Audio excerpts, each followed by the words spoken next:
le miroir du football de la diaspora congolaise.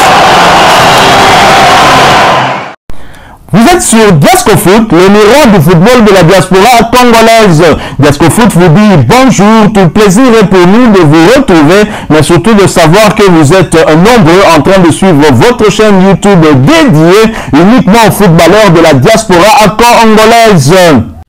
C'est l'heure de partager avec vous quelques news que nous avons pu récolter pour vous, des news concernant la tanière de léopard de la République démocratique du Congo. Nous allons revenir sur les problèmes d'un international congolais. Il s'agit bien du demi-dieu congolais, l'homme du boulot, fallait boulot, le capitaine de léopard de la République démocratique du Congo. Pas de panique, Chancel Mbemba compte bien pour l'équipe de l'Olympique de Marseille. En effet, son entraîneur, l'Espagnol Marcelino, souhaite faire de lui le patron de sa défense.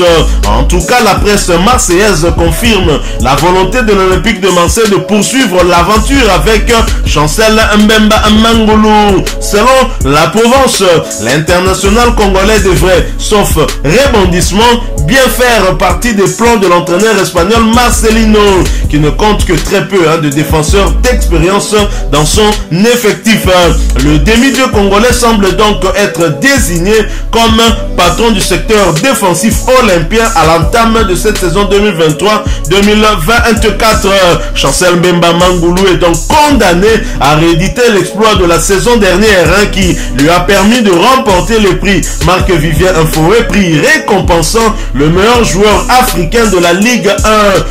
Trophée qui a déjà été remporté par un autre international congolais en 2021, Gaël Kakuta. Chancel Mbemba Mangulu, auteur d'une excellente saison, en tout cas début de saison tonitruante, a été également récompensé en figurant dans le 11 type de la Ligue 1 ensemble avec des joueurs tels que Kylian Mbappé et Lionel Messi. Chancel Mbemba Mangulu, des inquiétudes chez des supporters non seulement de l'Olympique de Marseille mais également des Léopards compte tenu des échéances qui nous attendent, surtout l'échéance la plus proche, c'est bien ce match de la 6e et dernière journée des éliminatoires de la CAN Côte d'Ivoire 2023 où les Léopards devront se défaire du Soudan pour avoir leur ticket qualificatif pour la prochaine CAN qui aura lieu en Côte d'Ivoire. Nous avons donc besoin d'un Chancel Mbemba qui a du temps de jeu et donc qui soit compétitif parce qu'il sera très certainement titularisé dans la charnière centrale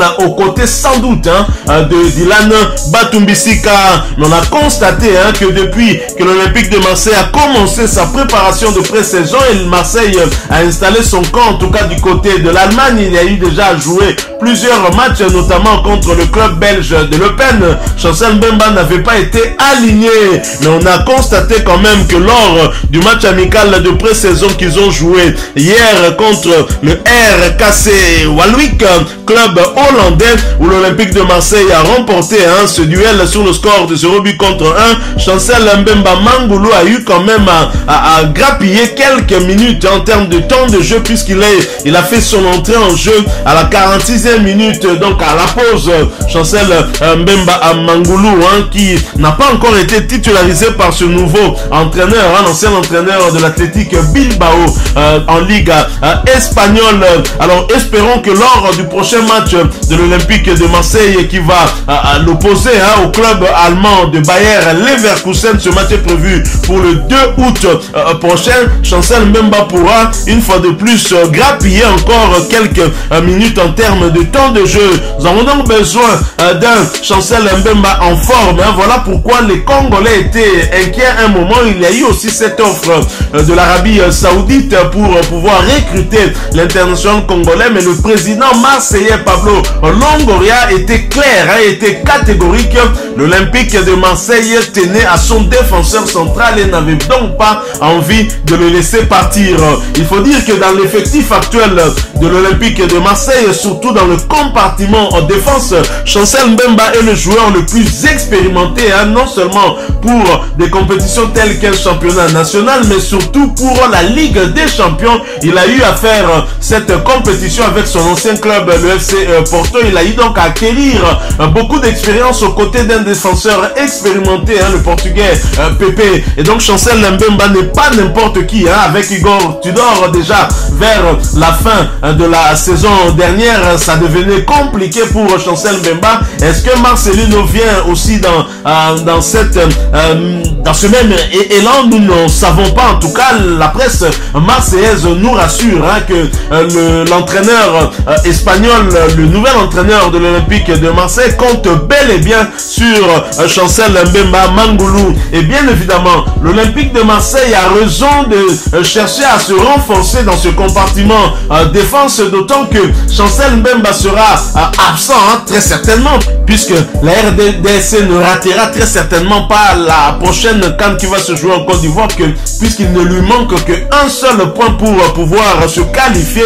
Et donc Chancel Mbemba, en cas de qualification de la RDC, sera absent pendant quelques journées, le temps de la Coupe d'Afrique des Nations. Et bien sûr, du côté de Marseille, on doit déjà penser à colmater les brèches que va donc laisser l'international congolais. C'est peut-être aussi dans cette optique-là qu'au niveau de l'Olympique de Marseille, on essaie un peu de rôder et de voir les autres joueurs ou bien des autres combinaisons en défense au cas où Chancel Mbemba arrivait à s'absenter. Nous allons donc poursuivre ces quelques informations en faisant un crochet en République démocratique du Congo pour parler des 9e Jeux de la francophonie. En effet, les léopards de la République démocratique du Congo affrontent les Béninois en ouverture du tournoi de football masculin ce vendredi au stade Tata Raphaël, un stade Tata Raphaël New Look.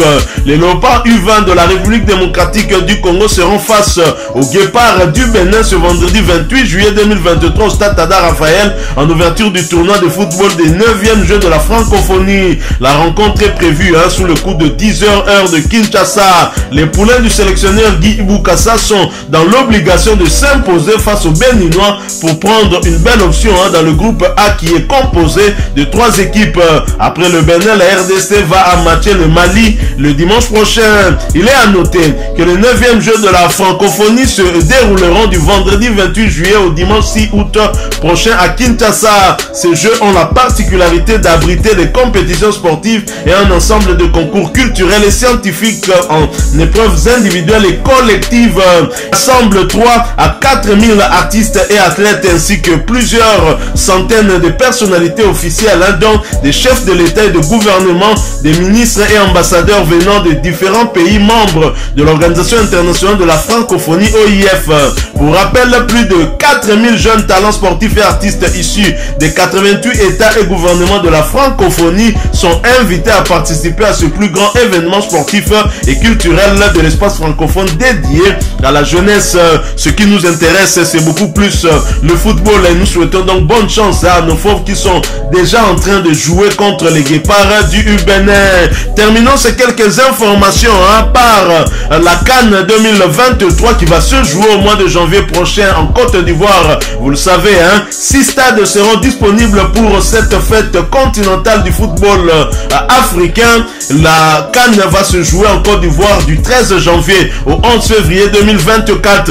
Voici les 6 stades prévus pour la CAN 2023. Stade olympique Ebimpe qui peut contenir 60 000 places. Stade Félix Houphouët-Boigny 40 000 places. Stade de la Paix 40 000 places.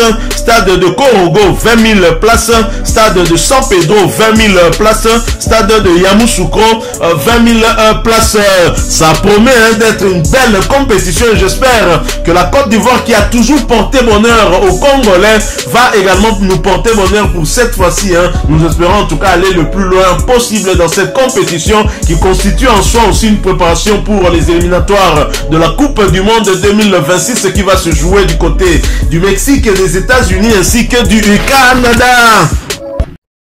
Voilà, nous sommes arrivés à la fin de ce sujet.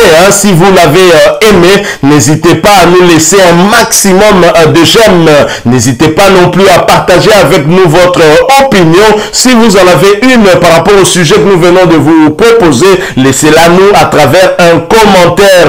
Abonnez-vous si vous êtes nouveau ou ancien que vous ne vous êtes pas encore abonné sur cette chaîne Diasco Foot parce que nous sommes le miroir du football de la diaspora congolaise. Et n'oubliez pas qu'en vous abonnant apparaîtra une petite cloche de notification. Cliquez dessus pour ne plus rien manquer des prochaines vidéos que nous allons vous proposer. Encore une fois, merci à vous, avec espoir de vous retrouver très bientôt avec un autre sujet d'actualité. En attendant, portez-vous bien et Diasco Foot vous dit au revoir.